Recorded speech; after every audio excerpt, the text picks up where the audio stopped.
Oh crap, we're right there. Cool. Cool. Cool. All right, this time I got it right. This time I got it right. All right, everybody. Picard season 3 episode 4. It is No Win Scenario is the name of the episode. Last episode they they were getting attacked by the other ship which had Baddock on it. I think is the Shrike. I think that's their ship's name.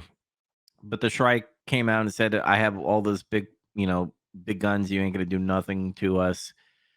And they had Riker and Picard have a discussion. Like Picard was all about attacking. We need to, sneak up behind them and shoot them. And Riker was on the other side of being like, "I don't know if we could beat them, so I don't want to shoot them, and I don't want to, kill people on the ship."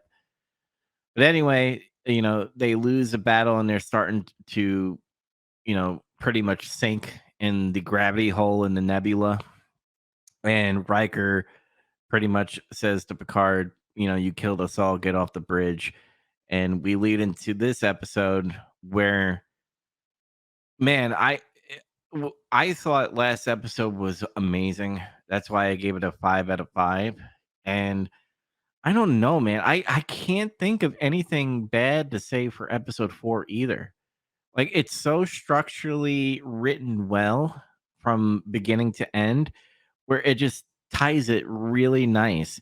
And on top of that is very, very Star Trek-y situation where other characters that, you know, not just Riker and Picard, and they don't have, Data there anymore, and there's no Worf yet, but you have Beverly in the background, you know, during the episode, just counting down this energy that happens every like 6 or 7 seconds, and she's trying to count it like contractions in pregnancy. But man, it opens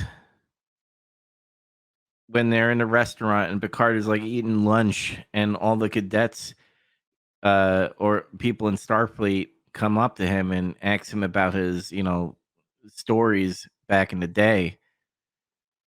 And you're just like, oh man, we're having all these all these flashbacks, and I'm like, oh, are we gonna get this throughout the whole episode? I was like, oh, is this gonna be finally a filler? And no, it wasn't. But Riker's on the ship. He's finding out, all the situations. I think he chose 4 hours, because they had to move certain powers and resources to a part where they could still breathe. And apparently, they had 4 hours left. They had Jonathan Frakes acted his ass off in this episode. It was so amazing, the dialogue between Riker and Picard, because Riker comes in and he's, trying to talk to Picard, because Picard right away is apologizing. He's like, "I'm so sorry." And Riker's like trying to get to the point that he was right. And then he gets into some backstory about his, dead child, where Deanna Troy, because she could read people's feelings, wasn't feeling anything for Riker. Because at that part, Riker is like, I was looking into the abyss of as my son was being lowered in the hole, and he didn't feel any. He went numb, and he thought by going out with Picard, like he would get that feeling again. And pretty much great intro, because you're just like, he's unsure, and so is Picard, even though he was right in his strategy. Clearly, they would have never won anyway, because they used that portal weapon, and both situations were going to be losses. But for the first time ever, both Picard and Riker are just like, I don't know what to do. I don't know what's going on. So we get side story, because remember in the other episode, 7 of 9, finds out about a changeling on board. So she's trying to track down a changeling. She talks to Riker, and Riker's like, "Keep this quiet." And Seven of Nine is like, What do you mean keep this quiet?" But he's like, "Hey, I'm not trying to keep it from people, but I kind of want you to be, a saboteur and like try to get the upper hand and like flank the person without being on record, because at the moment she's supposed to be arrested for disobeying an order." And this is the part where I said she's counting down all the energies that are happening every 7 seconds. And Picard asks Jack Crusher, because this is gonna lead to the cherry on top as far as the whole episode. Because remember, he started off in a restaurant, and then we're gonna see what happened in that restaurant. So Picard is like, "We don't have much time. I want to know about my son," and they move on. Uh, Captain Shaw, the guy who plays Captain Shaw, is amazing.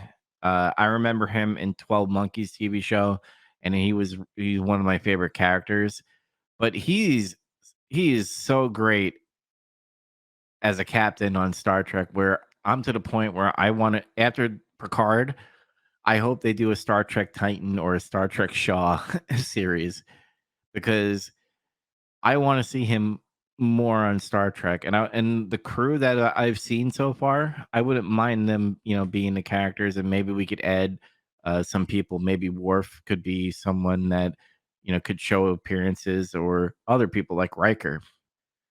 And b- when Riker was having the conversation with Picard about the sun, and because they have 4 hours left, he's trying to like leave a message, but he pauses. And I really like how that was written, because you're probably wondering like, "Hey man, you don't have enough a lot of free time.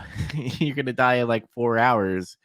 You should get that message out so that Deanna Troy could actually know your feelings." But what I like how it was written, it's pause, like there's some type of hope. Like, even though it's like written where his face is like, "Man, I can't do it." To me, I translate that to hope. Like, he has to do something to save his life. He has to get through this to feel again. So I like how that was written. So they go here to the bar in the holodeck, and they're having a conversation. Again, character development with Jack Crusher. Picard is trying to get to know his kid, and the way it's looking is that Jack Crusher thought, you know, "I don't need this. I don't need to know you." And again, it's gonna tie up easily at the end of this episode, and you're gonna be like, "Oh, that's why he feels like that." But at this point, Jack Crusher's like, "I'm not here for me. So what are we really here for?" And Picard says, "Well, I'm here. I I'm doing this for me. I want to get to know you." And we get back to the Seven of Nine and Shaw, because Shaw's like, "Oh crap, there's a changeling on board. We need to fix this situation." And he's telling her, "Well," because she asks, "How will I know who's a changeling?" And he starts to like appreciate her. He's like, "Oh yeah, yeah, I get it now." People that don't know uh enough about people, they're gonna get things wrong, and that's how they would detect things. But he brings up the point that at certain point, changelings need to go into like a puddle, and they have to put their body in like a bucket or a vase, and she's on a mission to look for that vase. And they show again slightly when she's walking through the hallways that people are kind of like disgusted with her, because she was a Borg, and then and, obviously Shaw shows that he doesn't like the Borg. I guess if I had to like critique it a little bit this episode, Vanek gets up at some point and goes near this like bowl area, and she cuts her hand, and that's when we find out that she's a changeling too. And that hand turns into this communicator. I don't know why they couldn't afford to build a computer so that they could communicate with each other, but instead they're cutting off the hand, and we're getting this person that I don't know who it is yet, but I'm dying to know who that is because everything is interesting about the changeling being in this season. Um, let's see here. Then they get back to the dinner scene. Not that they explain about the another stories and stuff about Jack Crusher, and Jack Crusher also brings up that he's good on his own, being alone on the outside compared to being with a group like Starfleet. And I never understood this until pretty much the end of this episode, where I'm just like, oh, now that makes sense because he's like, I don't want to be with Starfleet. And all I can think about is like, why? You have Dr. Crusher, you have you, and you just seem perfect for this anyway, based off of the action that we saw happen in episode 2. But they move it along. You find out there's a changeling. He shoots the ball, and she shoots him, and he turns into like pizza, whatever this is, and he goes into the engine. I guess I could ding that a little bit as far as being silly, but I guess I could appreciate it for actually being a material instead of looking like transparent. But what tops off this whole episode is this moment here where Shaw comes into the bar. I think the bar is called 10 Forward. Correct me if I'm wrong in the comments. But Shaw comes in and he's like, "I know your father, and you want to know where he is." So he discuss. Shaw talks about himself. He's like, "There's a point where there was 40 Starfleet ships firing at one Borg cube, and there was escape pods that were happening, and 10 people were put on that pods, and he was one of them. And his lieutenant picked him. He didn't know why he picked him because he's a grease monkey. He was in engineering. He knows about ships and stuff, and he never understood that. And he talked about 11,000 people dying from this battle, and he talks about Picard being Locutus of the Borg. And man, Shaw acted. This was an amazing scene. This was the part I was like, "Oh, I feel the emotions on that." And you're probably thinking after you say that stuff, there would be a fight because there was a part where Jack Crusher is starting to, feel for Picard because he's just being, yelled at by Shaw and degraded. Picard gets up and he said, It's okay. I understand." And he walks out. And I really think Shaw was looking for a fight. I think he was to the point where, they're about to die because we rescued these guys. The reason the ship is, you know, being destroyed and everybody's going to die. And I think he was really looking for a fight, and he didn't really expect Picard to do that. He thought he was going to like yell at him and there was going to be a fisticuffs. Who knew? I That's how I feel. Then we move along. They come up with a plan where they're gonna ride the wave of the energy, but they have to like shut off like all resources, including life support. And they come up with a plan that they're gonna take the warp core, and they're gonna like open up vents, and they'll like take the energy from the vents and then into the warp core. So obviously they had to get a person to do that job as far as getting the person, and they had to go to Shaw because remember he's a grease monkey, and the exchange from Picard, he's like, even though I think you're a dipshit from Chicago, I need to you to do this, and you're the best for the job. And Shaw responds, "Nice." Like, I like that because he likes to be that, aggressive guy and dominant guy, and he pretty much got out dominated here, and he liked that. He likes fight back, and I again, I love the character development on that. Uh, then they do the job. During, they had the moment where,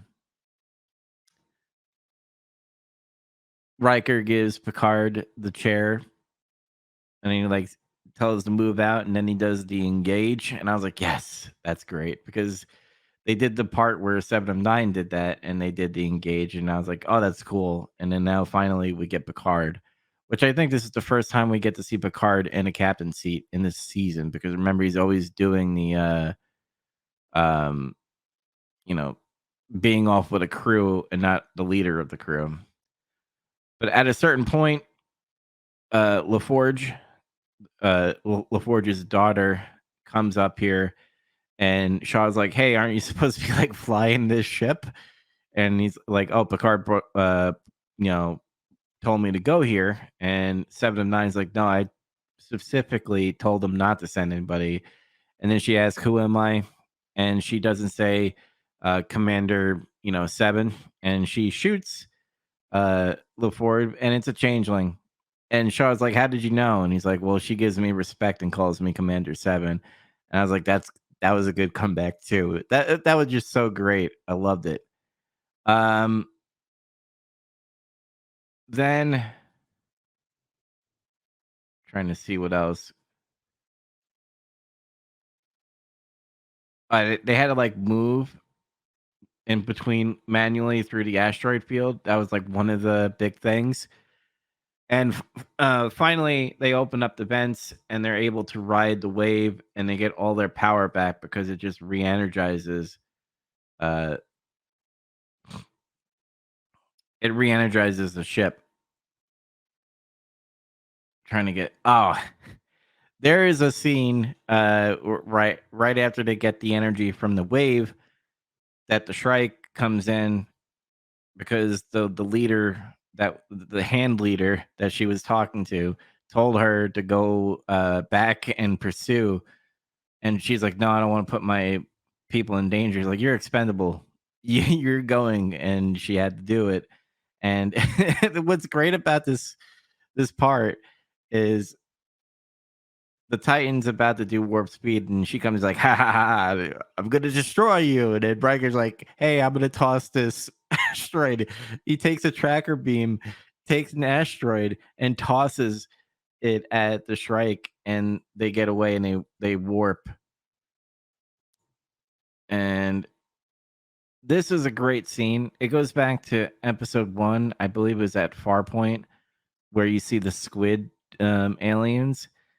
So apparently there was a what do you call it, a pregnancy happening, because those contraptions that or contractions that were happening were the birth of these aliens. And we got that beautiful scene, and to seek out new aliens and to boldly get the hell out of here. It was just that was cool to see. And everybody's happy. And this is the part where it just he's like, "I need to get back to my my lunch. I'm gonna get back to my lunch." And he kind of like starts to shoo him off, and trying to get to the scene. I'm sorry.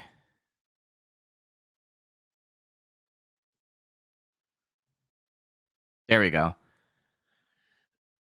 So I did, after seeing this a second time, I watched in the beginning, and I did see him in the background, and I thought that was, pretty good, because I was like, "Man, I didn't see anybody back there," because you're too focused on Picard and all these Starfleet people that you didn't care for a guy that's wearing a black ball cap and a jacket. So as they're starting to leave, Jack Crusher asks a question: "Did you have a family before Starfleet?" And Picard responds with, "Starfleet has always been my family." And he like smiles because he's getting applause and everything. And that's the moment that you know that Jack Crusher, this is the part where he didn't want to know about his dad anymore because he was probably searching out Picard and to getting to know him. And this is how I guess he could test it before he uh before he decides to find out. And again, that's where you get the hate of Starfleet, where he's like, I don't want to be with Starfleet. I'm good on my own. And I think it comes down to this moment here where he loves Starfleet more than his son that he didn't know about. But anyway, we get this scene here with Riker and Deanna Troy, and it's like, I love hearing about your feelings.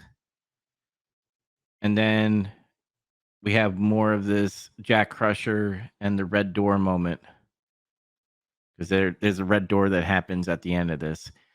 And man, oh man, this I can't say, like, the only thing I could ding it for is the hand thing. I was entertained just how it ended with the whole Jack Crusher was in the restaurant 5 years ago. Because I think it was 5 years ago. And I was like, wow, like that's good writing because we're getting all this stuff like, oh, Jack didn't really want to see you because that's what Beverly and Picard were talking about. He's like, he didn't want to seek you, and you're just like, why? And then we get that part where he finds out that Picard loves Starfleet more than family, and he just didn't want to hear about that. But I do like that Jack Crusher's starting to appreciate Picard because he was sticking up for him with Shaw. I just can't think of anything bad to say about this episode. And I'm sorry, I'm gonna give it another perfect score. I'm giving it a 5 out of 5. And I know people are gonna be like, that's kind of stupid because you're doing it because it's very Star Trekky. And no, it's beyond that. Like, yes, I love that Star Trek is back as far as being written like a Star Trek show, but everything is written well where I am constantly looking at the screen and where I'm always like, this is awesome. I love it. But yeah, 5 out of 5. And that is Picard season 3, episode 4. So